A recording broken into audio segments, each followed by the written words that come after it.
We're going to get started as maybe some other people are joining in. As you're joining in, if you'd like to hit your chat button, let us know where you're coming from. That would be great.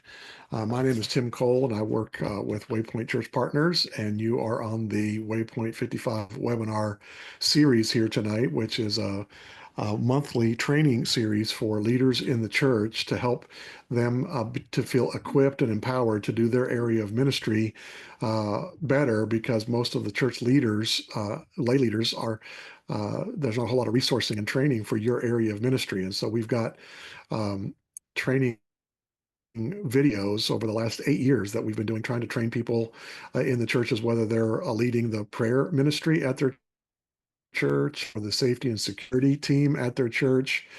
They might be key volunteers in children's or youth group or in a program at your church. It might be elders or deacons, and we've got quite a few training videos for elders and deacons, and how you can do that critical area of ministry even better. So as always, we want to thank Mid-Atlantic Christian University in Elizabeth City, North Carolina here as our ministry partner that has sponsored our ministry webinar platform since we began 8 years ago. And we serve the same churches in the same region. And so we're very grateful that they're great partners of ours. And this evening, as you're on this webinar, we'd like to invite you to go to our YouTube page at some point and view the other webinars that we have in this particular area for missions leaders in your church. And we've got 8 years, so probably 15 other training videos that you could watch that are all hopefully 55 minutes or less that you watch. But also, if you would recommend these videos to other people in your church in the particular area of ministry where they lead, whether that's your elders or your safety team or your prayer team, and hopefully that they would feel encouraged and equipped as well. We'd love for you to subscribe to our YouTube page. On this slide, you can see that we had 292 when I grabbed this originally, but now we're hoping to get to 500 this year, subscribers, people who would regularly watch these videos as they come out each month. And they are organized in playlists. If you click on the button on playlist, you'll see them just for security teams or just for elders or just for prayer teams. And so they're kind of organized by whatever ministry that you're interested in. The area that we're addressing next month is for in specific on how you develop an elder pipeline. And so we've got a really good partnering church here in Virginia that has a really identified process by which they're trying to prepare for their next group of elders. And so I've asked Chad, one of our former church planters, Chad Simpkins, to kind of walk us through their process that they've created so that they've always got a healthy bench from which their next elders will be emerging. And so he's going to be doing that here in the middle of July with me. Our last one was one was more for preachers, but how to use AI, or should you use AI, but how to enhance your sermon planning and preparation. And so it was a fascinating conversation to have with our friend Brian Jones up in Philly. And so you can check that on our YouTube channel. But in this area of missions that we're in today, we've had conversations like last year in advance of, about a year ago in advance of ICOm. We had our friend Andrew Jitt, who was the president of ICOM, who did some training, just some general training on here's how your church can get more focused on missions. And so that was good general training. And there's a couple of videos kind of in that category. This was one that we did a few years ago, and I know Steph's going to allude to this at least tonight, is how you can make a bigger impact with fewer missionaries, and kind of walk it through. How can you go from 30 missionaries down to 7 missionaries, or whatever your church would choose to do that? But how do you do that, and why? And so that's the kind that you could have. We have a number of training videos on how you can care for your missionaries, but we had some of our really good friends, the Josh and Denise Beck, talk about how you can care for your missionary kids from your church. well, your missionaries or wherever, but how, whatever little town that you might be in, how can you actively and proactively care for the kids of your missionaries? And we've got several webinars that would address if you're going to take mission trips from your church, how can you do that well? And I know that's about one a year. We've got different leaders giving us their perspective on how they could do a good job, on how you can do a good job of not making the typical mistakes or pitfalls of a short-term mission trip. And so we hope that you would join us for that. But tonight, we are talking about a partnership agreement, and similar to the one that we talked about a minute ago with the elders, where one of our good partners has a good process and document that they've just completed, and I got a chance to see and said, oh, I think we should share this with other of our partners.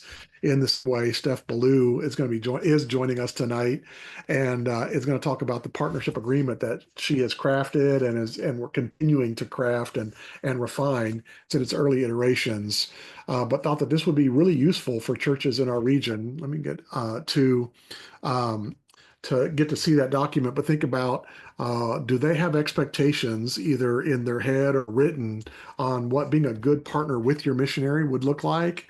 And also the flip side of that is what you would hope and expect out of your missionary that maybe you've never told them.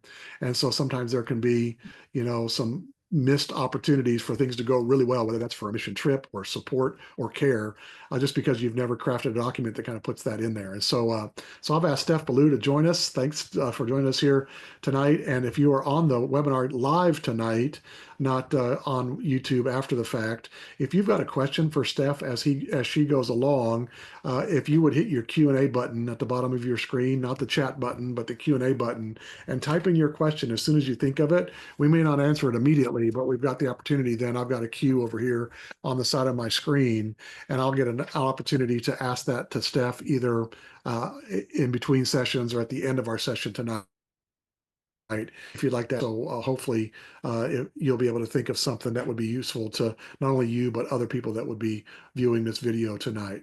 But Steph, thanks for joining us tonight. And why don't you give us the short version of your story, and particularly how you got involved in missions in the first place, long before your role now, but kind of your entry into being missions interested at your church. Yeah, I sure can. Thank you so much for having me, Tim. I'm really excited to share what little information I have with you all. Um, so yeah, my first time out of the country, my first trip was in 2011, I believe. I went to Ghana, West Africa, and it was a typical 10-day short trip with a group of ladies, like from our Bible study, actually. And it was a fantastic trip, but from that, when I came home, I really became almost obsessed with missions. I didn't know a lot about it. I had a grandmother that loved missions. She talked about Haiti all the time. I remember City Soleil, Haiti. Like she talked about them and the people there a lot. And but outside of that, I didn't know a whole lot about it. And I started doing research and trainings. I would go to ICOm every single year, just trying desperately to learn about missions, but I really didn't know why. I didn't know why I wanted to know how to debrief teams or why I wanted to know how to send youth trips. And I just did. And there, at some point, I ended up joining the missions committee, actually with Tim Cole. And that was just a really good part of this journey. At the time, like you mentioned earlier, I think when we joined the team, they had 20 plus mission partners. And so together we learned how to, pare that down. We created values and guidelines. We created a vetting process to take us from the first time we meet a missionary to actually picking them up as a partner. We now have a questionnaire for that first time when we're introduced to somebody. And then now we've created this, partnership agreement. But so I think it was in 2021, out of the blue, our pastor, Todd Brown, got in touch with me, and so that was about 3 years ago, and offered me this job. I was absolutely blown away, and I think immediately, without any details, said, "Yes, I've been training for this for the last 10 years, and I didn't even really know why." But yeah, it was just a fantastic journey that God had put me on, to bring me to where I am Yeah. today doing this job. Well, that's a great step. And full disclosure, I didn't say that on the front end, that Steph and I work together on the mission team at our church. And I Bridge Christian Church in Fishersville, Virginia, which is near Stanton and Waynesboro. And it's one of the things that I can do at my home church, even though I'm rarely there. I'm once a quarter, I'm home. And so, but I get to serve on the mission team. And we've done that together. We kind of joined the same year, 8 or 9 years ago, and so we've been working together through that. You mentioned debriefing, and we'll get. I'd love for you to maybe define it later. We had a webinar a couple months ago. Our last webinar was about debriefing your mission trip member after they come back, and so maybe we'll talk about that a little bit and your passion for that. But that's a great journey for anybody that will be joining this webinar, either live or on YouTube, is to go from someone that was in a Bible study talking about going somewhere, and then you get to decide, well, let's go somewhere. And so you went on a trip. So you were just a mission trip member, but then that became, let's get on the mission committee, and then even a greater role to now leading a mission committee and a mission program at a church. Very few for missions, but most of them have mission teams that are trying to figure out how can we, number one, make a bigger impact with the missionaries that we have, and number two, be just really good stewards of our money that Yes. we're side of our church, and hopefully that's proportional for churches, and maybe that people on this call would say we need to fight for a better, bigger proportion. Hopefully, your church is at least tithing towards missions and outreach. Our church has kind of a domestic budget and an international budget, and so our what we're talking about for us tonight is the international side of that. But thankfully, we're part of a church that's very generous towards missions, whether it's in the states or outside, and much more than 10% goes to that. But not just being good stewards of your time, but being good stewards of the impact you're trying to have with your mission partners. And so that's really what this agreement is about tonight: is how can we get better at our relationship with our mission partners.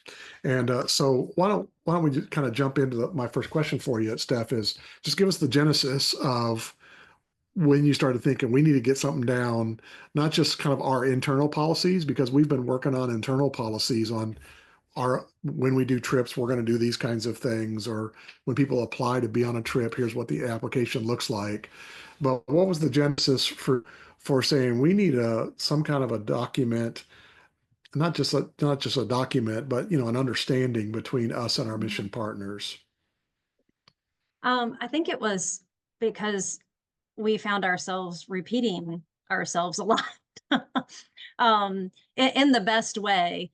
I think there's been some struggles along the way with us feeling like we have so much to offer, and the way that we want to care for our missionaries, and um as much as we understand what we want to do in our heart, realizing that they weren't completely understanding. So we would go on this first trip or have a Zoom meeting, and we would tell all these great things, and then find ourselves frustrated when, why are they not taking advantage of what we have to offer? And so then we would say again, we would love to care for you in this way, or come and visit you. And they were like, "Oh, yeah, yeah, yeah," and so there was nothing in writing so that they could see our heart and our goals and our desires for a really good partnership with our missionaries, that we needed to get it in writing, what they can expect Mhm. from us and what we would value from them. Yeah, all right, that's great. So, so we're gonna um, kind of walk through the elements of the document that you've got so far? Just kind of, we're not going to read it line by line, but kind of chunk by chunk, just kind of understand what you've put together. But I'm Okay. curious, um, you didn't start from scratch. So where did you find some resources? If there's another mission team leader that's watching this tonight or on YouTube later, rather than having to start, no, which number one would say we're going to make this document available to anybody that views this, and we've got a logically, but this would be a start. But where did you find resources for this to be able to start putting things together? Well, I like to not reinvent the wheel if I don't have to, so a lot of times I think Google is our friend.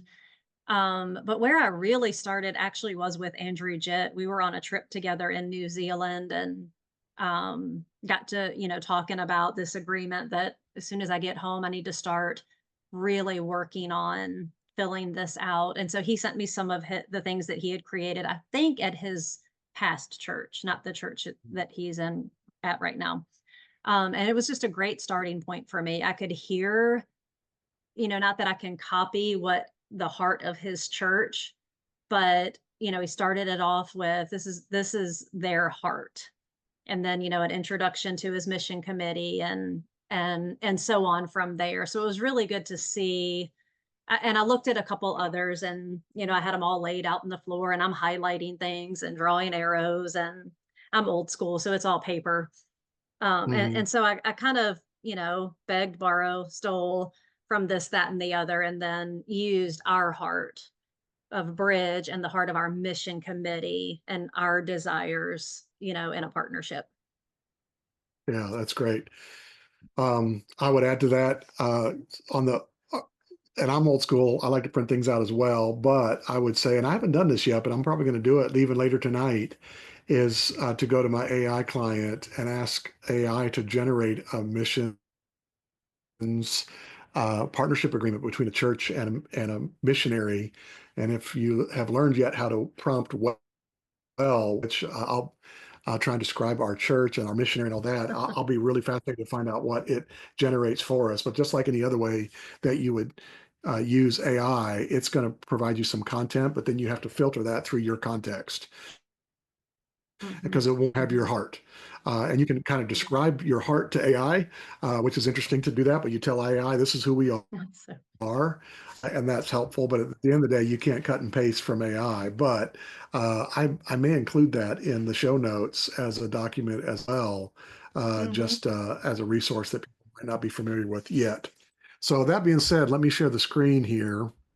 And again, if you've got any questions for Steph as we go through this, go ahead and hit your Q&A button and ask the question immediately. But we're really just going to kind of look page by page at the different areas that she put together and kind of tell us why. And so be the first page over the cover page was here, and then here I don't know if there's anything notable about this, but for me personally, I think just having your picture there is good because it makes it not a document, it's a person that's sending this.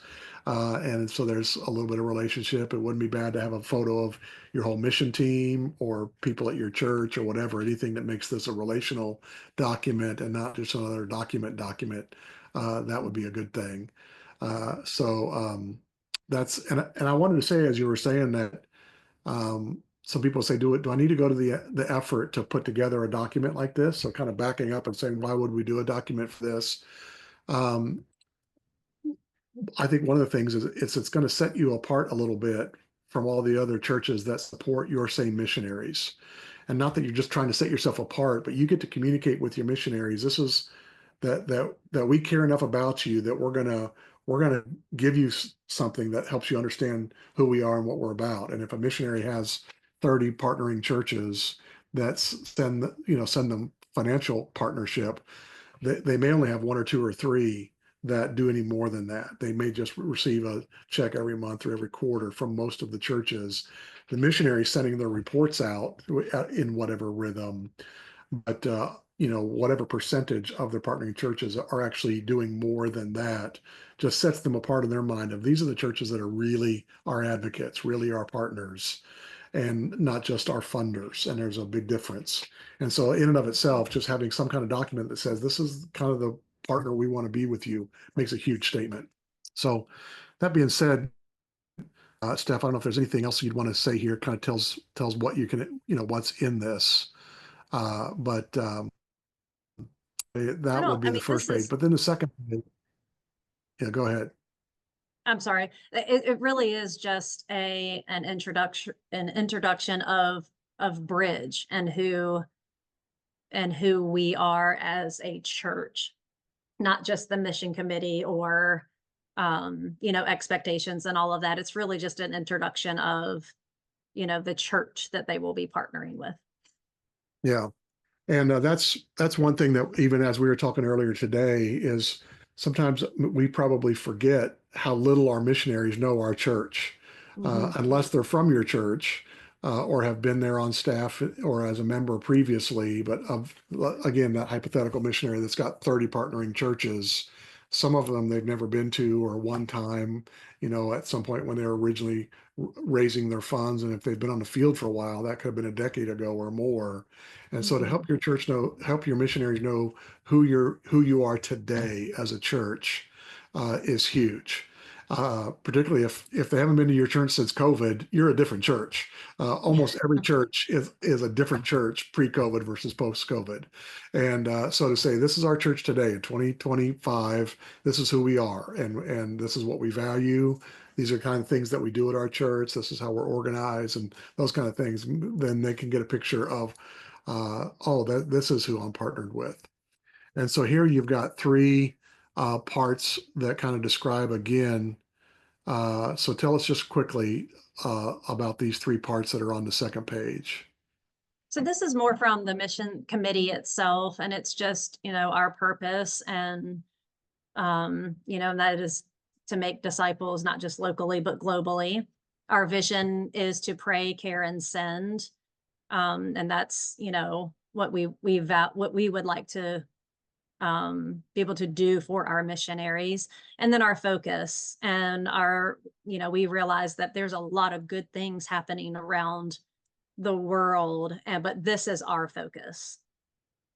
The All you right. know the bullet points there, yeah. Yeah, though, so that's kind of the filter by which we're going to choose our mission partners. And that's something that might be interesting to some churches. I'd be curious to poll some churches.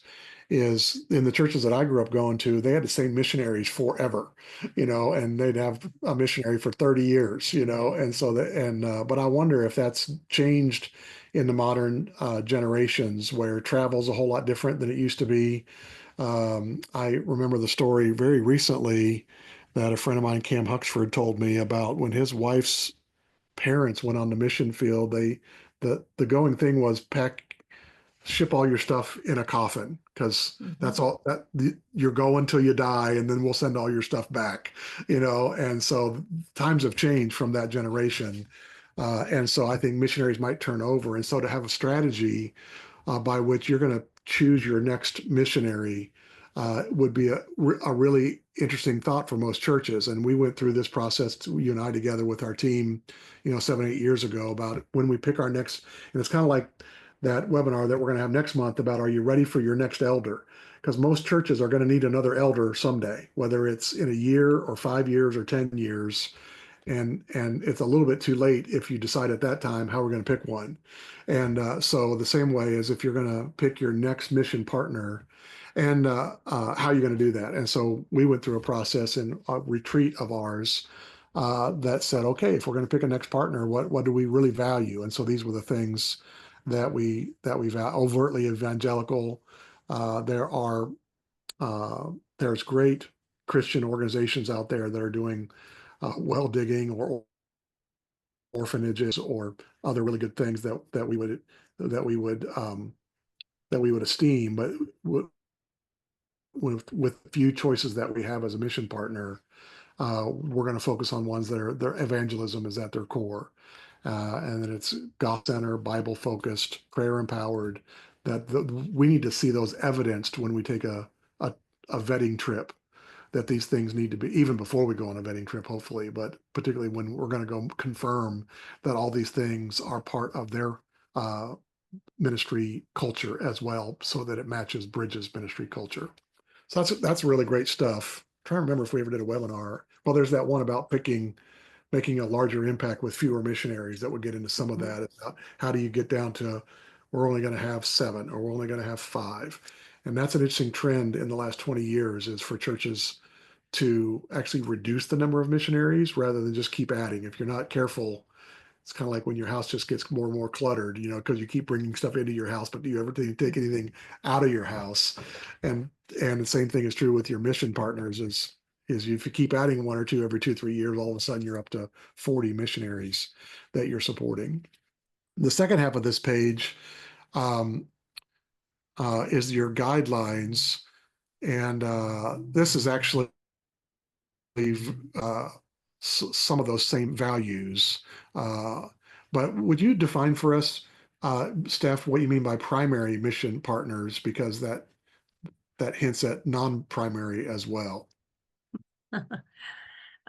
So in order to be one of our primary mission partners, you would actually, or they would actually be able to fill all 7 of these guidelines.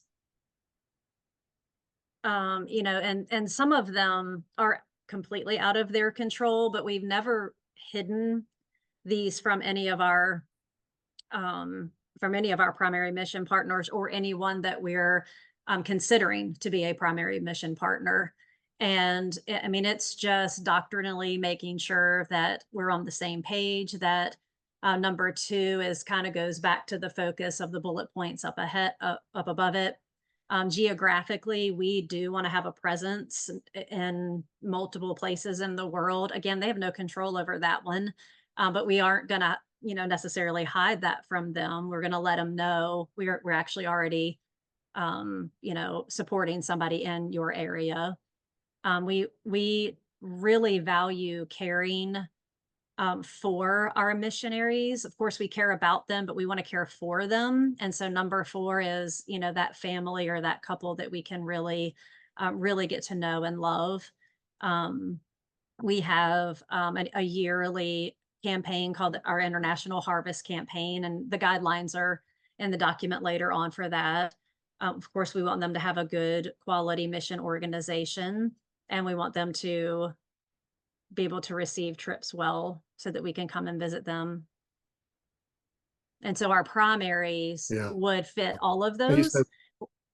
We also have mhm, missionaries that have been born and raised at Bridge, and they, go onto the mission field, and they're not necessarily, we have one at a children's home in Jamaica, but it's not the overtly evangelical. So we love on them, we care for them, we will even financially support them, but they wouldn't be considered a primary mission partner.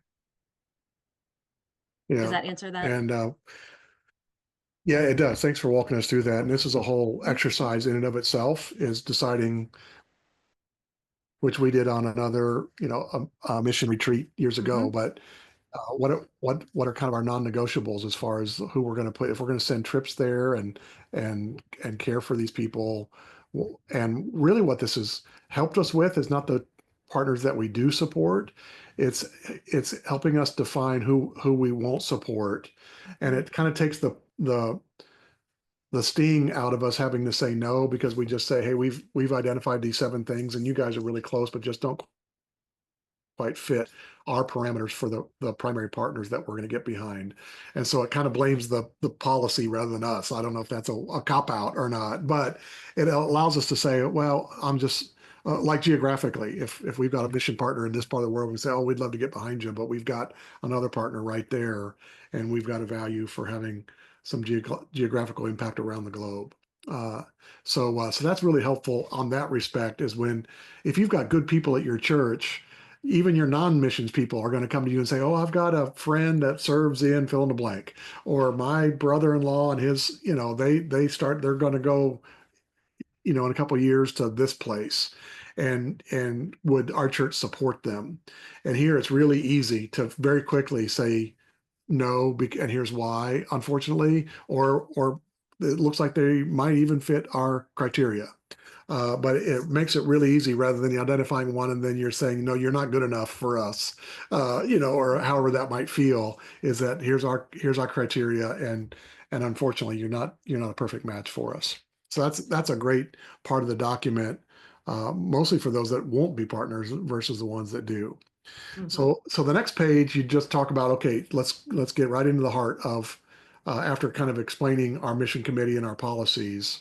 The first half of this uh, is, again, it kind of describes, here's the parts that you're going to go through as our financial commitment, our commitment to them, and then our expectations towards Mhm. us. So that was similar to what was a little bit shorter, even on the front page.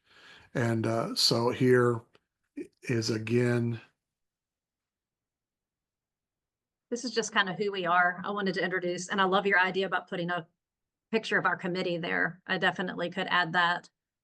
Um, and then these are the values that of us as humans, as people.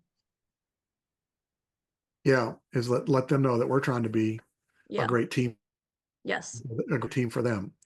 And so again, this document will be available for people. But this is trying to let your mission partners know, hey, we're trying to be a great team for you, Hmm. and so we've thought through what that means, and here's what that looks like at our church. The second half or the next page then says, here's how we're going to fund our partners, and this is different for every church. But my wife and I served on a mid-length mission uh, assignment years ago, and we had many partnering churches that funded us for the year that we were overseas. And I'm not sure any of them ever. It was all verbal agreements, and this was pre-email. Is how old we are, and so it was just all verbal agreements that yeah, we'll send you some money, and so to say, as a church, here's what you can expect from us financially. And here you've got this term primary mission partners versus associate partners, missionaries from Bridge, who go to someplace other than one of our primary mission locations. And we send our money out quarterly, and how much that currently looks like. And so that's a good document, just so they've got it in writing. This is what you can expect from us financially, and whatever that looks like for your church, whether it's a monthly or it's some churches give a percentage, which is interesting. They give to Waypoint. We've got 120 plus partnering churches in the region, which, by the way, if your church is watching tonight and are not a financial partner of Waypoint, we'd love for you to consider helping us plant uh, another whole set of new churches around the region. Waypoint's planted 161 churches in the Mid-Atlantic region in the last 80 plus years, and with the next one coming up in September. So we'd love for you to financially partner with Waypoint to do that. But we've got churches that give us a percentage, so it's a different amount every month, which is interesting. But your missionaries need to know what to expect and when to expect it, because they're living on a fixed income wherever they live, and they're waiting for your money to come. All right, so then we get what they can expect from us other than funds, and you kind of described, Steph, the prayer, care, send, uh, outline there, and hopefully that they would say, but you can describe what this looks like for us. But as a church that has a really prayer empowered ministry, Hmm. prayer can sound like it's a real trite thing. Of like, oh yeah, we'll be praying for you, like, and it's like, no, then there's no, no, this is what we do, and so maybe you can describe what that looks like for us at Bridge a little bit. Sure. I mean, it's for us, it's the fuel, it's the front line. It embodies everything that we do at Bridge. You know, we start meetings that way, we end them that way. So we will commit to praying for our missionaries and their families. We're hoping that they will over time get comfortable with us, comfortable enough with us to share, those prayer requests and really begin to be raw with us. We understand that everyone's human and you're going to go through hard times and the enemy is going to attack, and we want to be a front line of defense for our missionaries and our primary mission partners. Our committee holds monthly meetings, and we pray for our missionaries at that time. And then we have a quarterly gathering called Gig, and we will end each one of those events with a focused prayer time for our mission partners and missionaries. Yeah.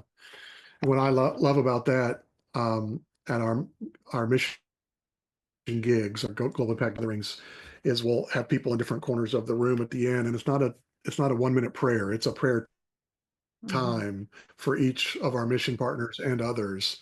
But either you or I will be taking pictures Hmm. of the prayer circles, and then we text those photos right then to our mission partners saying, these people were praying for you tonight, for you Hmm. and your family and your ministry there. And what an encouragement to our mission partners to know that regularly they see photos, every time we have these missions gatherings, that a big part of what we do is we pray for them and their family and their kids and the things that they're going through. And so they'll get better at sharing with us, knowing that we're going to be actively Hmm. praying for them. I will All right, reach so out that's to the them prayer before. part. Oh, I'm sorry. Go ahead. I will reach out to them before each of our gig events to see if they have any prayer requests, and I'll share them with the tables that are praying for them individually. And there are a lot of times that some of their prayer requests are very similar. Like I remember one time we specifically prayed for their marriages. It seemed to be the thing that was the struggle for that season or whatever. So it's really neat to start to get their prayer request, before each gig event. Yeah. So then you've got care and send. So I don't know what's notable in these things, but you've already said earlier in the document that this is kind of the way we see our involvement with you as prayer Mhm. coverage as a partner and then caring. And there's other webinars about how to care for your missionaries better or to care for them well. Mhm. And I love the statement where you said we try and not just care about our missionaries, and there's a big difference. And so you refer in here to care teams. So I'm just curious, oops, if you would kind of qualify what a care team is, for those that are watching this training tonight. Absolutely. We have found in our church there are so many people that love missions, but and some of our care teams do go on trips, but some of them can't for whatever reason. And so this is just another way that even more people can get involved with missions within a church. And so we created care teams, and people sign up for a care team just like they would a trip or a Bible study or whatever. And so we have care teams for our missionaries. Again, they're grown up and raised up at Bridge and have gone on the field. And we also have them for our primary mission partners, and they get together monthly and pray for our missionaries. They reach out to them. They'll, have um, like little WhatsApp videos. They'll send them, just a message and get a message back, and just communicate however they can. It's not it looks different for each mission partner or missionary. It's very difficult to send stuff. So this is not sending gifts and cards all the time. It's mainly, again, it's prayer focused. Now, if we have a team that's going, the care team loves to get together a little package to send, to Ghana, West Africa, to our mission partners there. But it's primarily getting together and talking about what's going on and praying over our missionaries. Yeah, So that's we what were the care just team talking is. earlier. Yeah, we had a Zoom call with one of our mission partners this morning, and they were talking about just the power of modern technology of texts Mhm. and Fantastic. Zoom, that we can that's an opportunity that mission committees have did not have until 20 years ago, to be able to have Mhm. be that instantly connected to all their mission partners. And so being able to do that through your church is such mystery, and again, sets you apart from all those churches that send a check, and there's people in their mission committee that can't even remember who all their missionaries are, much less their church. And so you can have people in your church that have never been will never go on a mission trip, but they're Mhm. actively caring for one of your missionaries, and what a powerful role they can play for the kingdom in that way. Sending is the last part of this. And tell us just a little bit about the trips we take. Most churches don't take as many trips as we do, but what kind of trips do we take and kind of why? So this can be a little bit sticky at times because you don't want to force yourself, to on missionaries, that are out there doing hard work, and you're going to come in for, 5 to 7 days and really kind of, possibly make it harder for them, or, it just can be exhausting, I'm sure. So we try really hard. We don't try really hard. We actually do listen to our missionaries when they say we want teams of 5 or 6. We don't bring 7, and we definitely don't bring 15. And, we make sure that the trips that we take, they have asked us, "Hey, will you guys come and do this? Will you come help us do this? We're doing a seminar. We need somebody to watch the kids." And we're like, "You got it. We'll absolutely do that. That way, all of you can participate in whatever is going on." And, we'll come in and help do, kids' camps and women's seminars and really whatever they ask. But we do want to lay eyes on them at least once a year. So the two different types of trips are a work trip where we want to help propel their ministry, not hinder it. We're not in charge. We're not coming to, do our thing. Or a care trip where no plans are needed. We just want to make sure you're doing okay. We want to, check in and get coffee and spend a couple of days really doing nothing but taking walks and talking and making sure that they're doing okay. And then we do have other more specialized trips if something is going on where we need to send a counselor or, some good, debriefing, or a team to pray over them. We'll send specialized teams when needed as well. And I love the part about caring, and most missionaries can't even fathom the idea that you'd come not to do something, Mhm. and because that's the prototypical mission trip is we're on mission to go do something. But what we're there to do is care for you. That is the mission. And Mhm. it takes your missionaries a while to figure out that that's okay. But it begs the question, who is pastoring your missionaries? Mhm. And I think you've got to ask that question. We've got other webinars on our YouTube channel about who's pastoring your pastor, because most churches are never asking that question. And who's pastoring your pastor's wife and your pastor's kids? And so we would love to see churches that say we're gonna pastor our pastor and his family well, but in the same way, ask the same question of who's pastoring our missionaries. And Mhm. so just going over there and say, how's your marriage doing? And there's a whole Mhm. world out there of missionary counselors.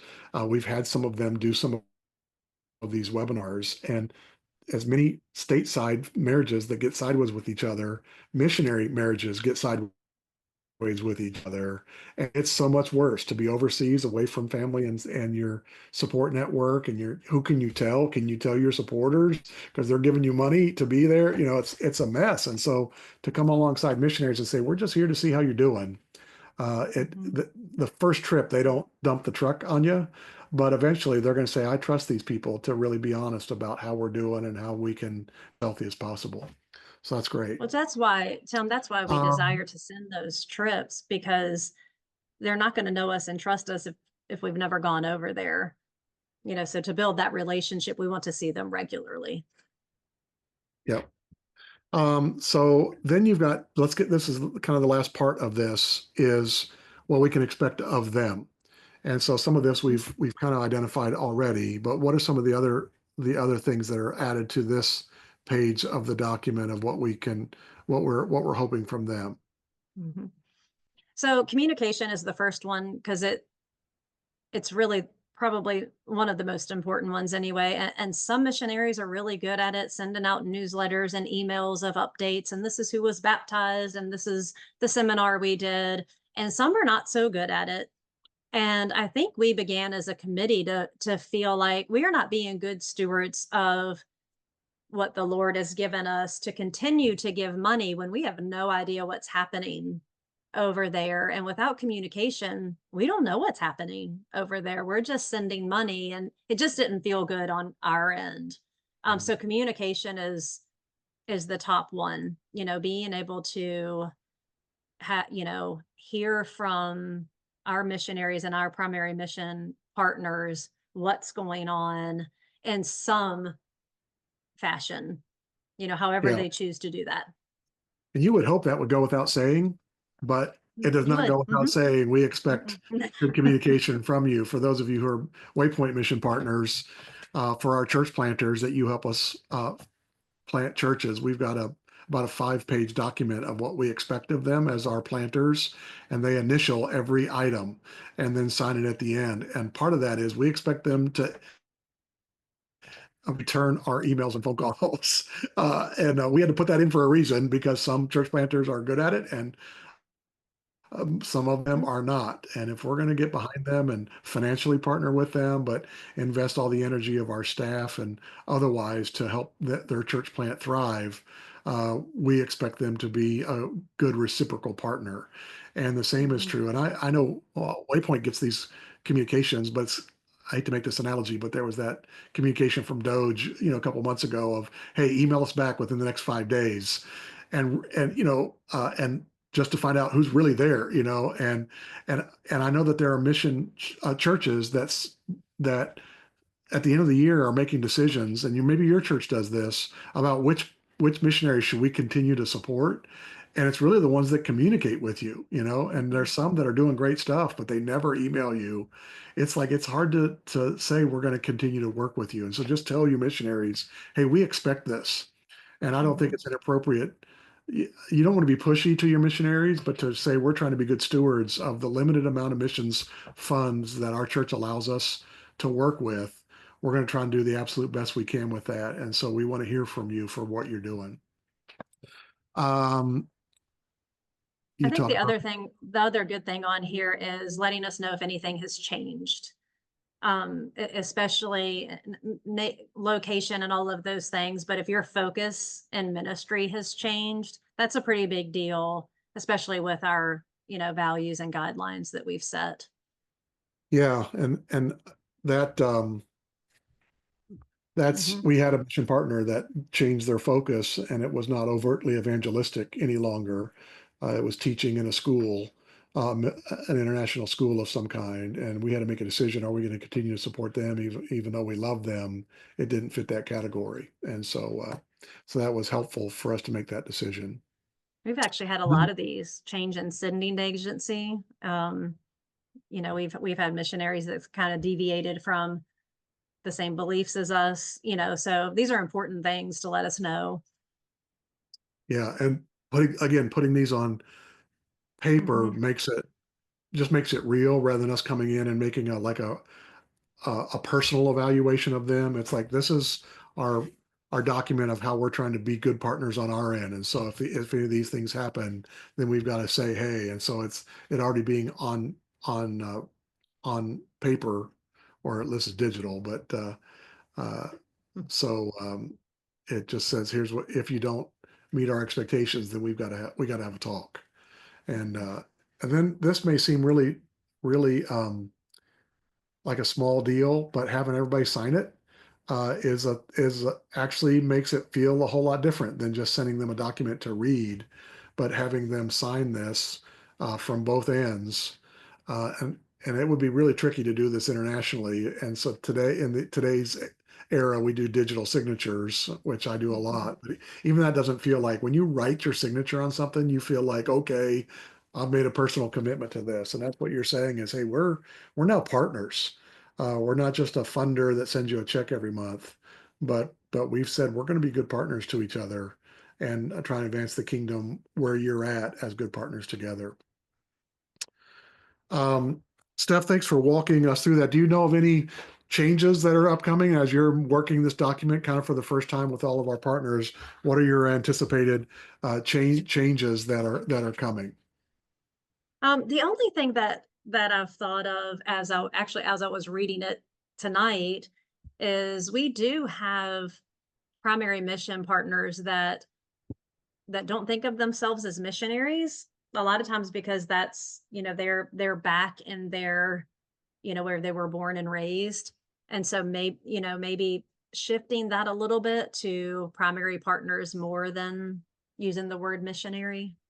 Um, and then I am going to add the picture like you mentioned, but I want to make sure it flows well. So I'm always trying to look at it through their lens, making sure it's not too wordy or it flows well. But I don't, yeah, it'll All probably right. change here and there. Yeah. Well, again, for those of you who are watching this video, we're glad that you're joining us tonight, but also that a PDF of this document will be available in the show notes to give you a sample document to start from if you're interested in crafting a document to kind of create the expectations of what a partnership would look like with your mission partners. And so I do want to finish tonight by inviting everybody, whether we're live or on YouTube, to come to ICOm, which Steph referred to. If you're not familiar with ICOM, ICOM is the International Conference on Missions. Uh, and um, and it is held every year in some city around the United States. I think it's the best thing happening in our family of churches.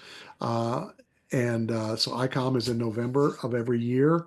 This year it's in Atlanta, uh, and uh, and then I think it's in St. Louis the year after that. But then in 2027, it'll be returning to our region, and Waypoint gets to play host to ICOM in Richmond in 2027.